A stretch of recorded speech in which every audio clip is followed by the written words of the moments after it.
စွန့်လွတ်ပြီးတော့ဘုန်းကြီးဝတ်ရမယ်ဆိုလို့ရှိရင်တဲ့ဘုန်းကြီးဘဝဟာကောင်းတယ်လို့စဉ်းစားလိုက်တာနဲ့ပဲတပည့်တော်တို့မှာ6ကဘာကြီးတဲ့ဆင်ရမလောက်ထီအောင်ကြောစိတ်သွားတယ်ဟုတ်လားမသိဘူးနော်သူပြောတာနော်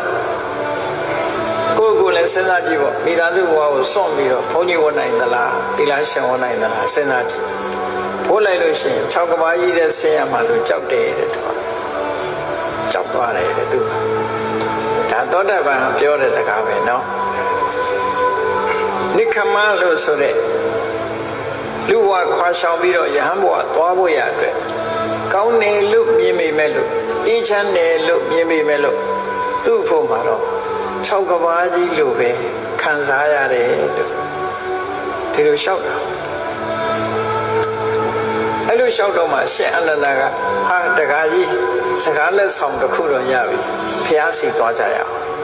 ဖះကိုလျှောက်မယ်ပေါ့ဒီအကြောင်းရှင်အနန္ဒာတော်တဲ့ခေါ်သွားတယ်ခေါ်သွားပြီးတော့တပုဒ္ဒတကားကြီးနဲ့ဖះဆွေရောက်တော့ရှင်အနန္ဒာကစပြီးတော့လျှောက်ရှင်ဖះနဲ့ဟောဒီတပုဒ္ဒတကားကြီးမြတ်စွာဘုရားလည်းမှတ်မိပါသူ့ကိုရင်ဆော့ကပ်ခဲ့တဲ့တကားကြီးနော်ဟောဒီတပုဒ္ဒတကားကြီးကပြောတယ်ဖះတဲ့တပည့်တော်တို့ကာမဂုဏ်အာယုန်နေနဲ့ပျော်မွေ့နေတဲ့လူ့ကြောင့်နေဖို့ယဟန်ဘဝဆိုတဲ့နိခမအေးချမ်းတယ်လို့မြင်ရတော့လည်းပဲတကယ်လောက်ရမယ်လို့စဉ်းစားကြည့်လိုက်ရင်6ကဘာကြီးတဲ့ဆင်းရမလို့တပည့်တော်တို့ထင်းနေပါလေ6ကဘာကြီးလို့ကြောက်ဖွယ်လေးတိကြီးလို့စိတ်ထဲမှာမြင်နေပါတယ်လို့သူလျှောက်တယ်ဆိုမြတ်စွာဘုရားကဘာပြောတော့ဟုတ်တာပေါ့တဲ့ငါလည်းအတွေ့အကြုံရှိတယ်တဲ့ဒါမြတ်စွာဘုရားနော်ငါကိုယ်တိုင်လည်းပဲကြုံတွေ့ခဲ့တယ်ဆိုပြီးတော့မြတ်စွာဘုရားအလောင်းတော်ကလည်းဒီလိုပဲဘဝတစ်ခုကပြောင်းလဲလုပ်ရမယ်ဆိုတာလွယ်ကူတာမဟုတ်ဘူးဆိုတဲ့အဓိပ္ပာယ်ရှိတယ်ပေါ့အဲ့ဒါဟာဘာဖြစ်လို့ဖြစ်ရလဲလူဘဝပျော်မွေ့နေခြင်းယဟန်ဘဝကိုကူးပြောင်းရမှာကြောက်လန့်နေခြင်းဆိုတာဘာဖြစ်လို့လဲဆိုတာမြတ်စွာဘုရားရှင်းပြလူဘဝပျော်မွေ့နေခြင်းဟာလူဘဝရဲ့အပြစ်ကိုသေးသေးချာချာမမြင်လို့ပါတဲ့ယဟန်ဘဝကိုတွေးကြည့်လို့ကြောက်เสียလို့မြင်နေခြင်းဟာယဟန်ဘဝရဲ့အကျိုးကျေးဇူးတွေကိုသိချာမသိလို့ပါအပြစ်ကိုသိချာမြင်ခြင်းလူဘဝရဲ့အပြစ်ကိုသိချာမြင်ခြင်းယဟန်ဘဝရဲ့အကျိုးကျေးဇူးကိုသိချာသိပြီဆိုလို့ရှိရင်တော့ယဟန်ဘဝရဲ့ငြိမ်းချမ်းမှုဆိုတာမျက်နှိုးလာမှာပါမြတ်စွာဘုရားရှင်းပြတယ်ငါကိုယ်တိုင်လည်းဒီလိုခံစားခဲ့ရတယ်ခံစားခဲ့ရတဲ့အခါကျတော့ငါစိတ်ကိုငါပြင်လိုက်တယ်လူဘဝကာမဂုဏ်အာယုန်နဲ့နေတဲ့ဘဝဟာဘယ်လိုအပြစ်နာစာတွေရှိတယ်လဲဆိုတာအလေးနဲ့ထားစဉ်းစားကြည့်ပြီးအပြစ်တွေကြည့်လိုက်တဲ့အခါအပြစ်တွေကိုကောင်းကောင်းကြီးမြင်သွားတယ်ကောင်းကောင်းကြီးမြင်သွားပြီဆိုရင်စွန့်လွတ်နိုင်သွားပြီနော်ဒါဟာနီလန်းတစ်ခုပဲနီလန်းတစ်ခုပဲအရက်ကြိုက်တဲ့လူတယောက်အရက်ဖြတ်ဖို့ဆိုလို့ရှိရင်အရက်ရဲ့အပြစ်ကိုစဉ်းစားဖို့လိုအပ်တယ်အရက်ပြတ်ခြင်းရဲ့အကျိုးမှန်မှန်ကန်ကန်နားလည်ဖို့လိုအပ်တယ်ပေါ့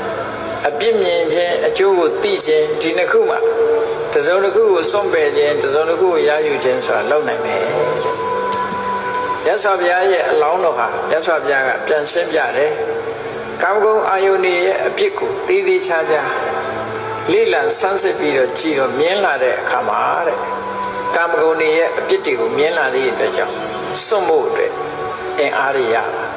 တခါယဟန်ဘဝကိုကူးပြောင်းဖို့အတွက်ယဟန်ဘဝရဲ့အကျိုးကျေးဇူးတွေဘယ်လိုကောင်းတယ်ဘယ်လိုငြိမ်းချမ်းတယ်ဆိုတာတွေသိသိချာချာအကျိုးကျေးဇူးတွေသိတဲ့အခါကျတော့ယဟန်ဘဝကို6ကဘာကြီးလို့ကြောက်เสียလို့မမြင်တော့ဘူးတဲ့ယဟန်ဘဝကိုနှစ်သက်เสียမြတ်လို့เสียဖြစ်မြင်ခဲ့ပြောင်းလဲသွားဖို့ပြောပြတာနော်ပြောင်းလဲသွားကိုယ့်ကိုတစုံတစ်ခုပြောင်းလဲမယ်ဆိုရင်အဲ့ဒီနည်းနဲ့ပြောင်းလဲရအဲ့ဒါကိုမြတ်စွာဘုရားစံနမူနာထားပြီးတော့စံ9ပါးအစဉ်စဉ်ပြောင်းလဲပြီးတော့သွားဖို့ပထမဇန်ရတယ်ပထမဇန်ရပြီပထမဇန်ကဒုတိယ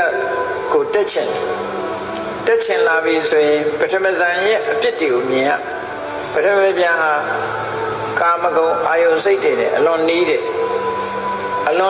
အတွက်ကြောင့်အဲ့ဒီအတွေးတွေပေါ်လာနိုင်တယ်မထိန်သိမ်းနိုင်သေးဘူးမလုံးကြုံနိုင်သေးဘူးဒါပထမဇန်ရဲ့အာနေချက်ပဲပျော့ကွက်တွေပဲအဲ့ဒီအပြစ်တွေကို ရှုလိုက်တဲ့အခါပရမဇန်ကိုမလိုချင်တော့ဘူးရှေ့ဆက်ချင်တယ်ဆိုတဲ့အတွေ့တော့ဒုတိယဇန်ရဲ့အကျိုးကျေးဇူးတွေကိုစဉ်းစားလိုက်တဲ့အခါအဲ့ဒီကာမဂုဏ်အယုံအတွေးတွေဟာဒုတိယဇန်ကဝေးတယ်ဝေးသည့်အတွက်ကြောင့်ပို့ပြီးတော့ချမ်းသာပဲပထမဇန်ရဲ့အပြစ်ဒုတိယဇန်ရဲ့အကျိုးဒီနှစ်ခုနှိုင်းရှင်ပြီးတော့ဒုတိယဇန်ပေါ်မှာပိုမြတ်နိုးလာတဲ့အခါပထမဇန်ကိုအလွယ်တကူနဲ့ဆုံးလို့ရသွားတယ်ဒီလိုဆုံးလို့တာနော်ထို့တူပဲဒုတိယဇန်ကိုဆွညင်တယ်တတိယဇန်ရဲ့အကျိုးကိုဆင်ញင်တယ်အပြစ်နဲ့အကျိုးအမြဲတမ်းဆင်ញင်စဉ်းစားပြီးတော့ကိုဆုံးလို့ရမယ့်အရာရဲ့အပြစ်ရယူရမယ့်အရာရဲ့အကျိုးတရားကိုဆင်ញင်စဉ်းစားပြီးတော့ဒီလိုပဲတစ်စင်းချင်းမြင့်တင်ပြီးတော့မိမိဘဝကိုဖြစ်ဆင်သွားတဲ့အကြောင်းမြတ်စွာဘုရားကဟောတာအဲ့ဒီတပုဒ္ဒတုတ်ဆိုတာကျေကြီးပဲအဲ့ဒီတပုဒ္ဒတုတ်ရှင်အာနန္ဒာနဲ့စကားပြောပြီးမယ်လို့တပုဒ္ဒတက္ကကြီးကအနန္ဒမှာထိုင်နေတာအဲ့ဒါမြတ်စွာဘုရားနဲ့တပုဒ္ဒတက္ကကြီးတို့ပြန်လည်ဆုံတွေ့တဲ့နေရာမှာဟောပြောတဲ့တုတ်တန်တစ်ခုပဲ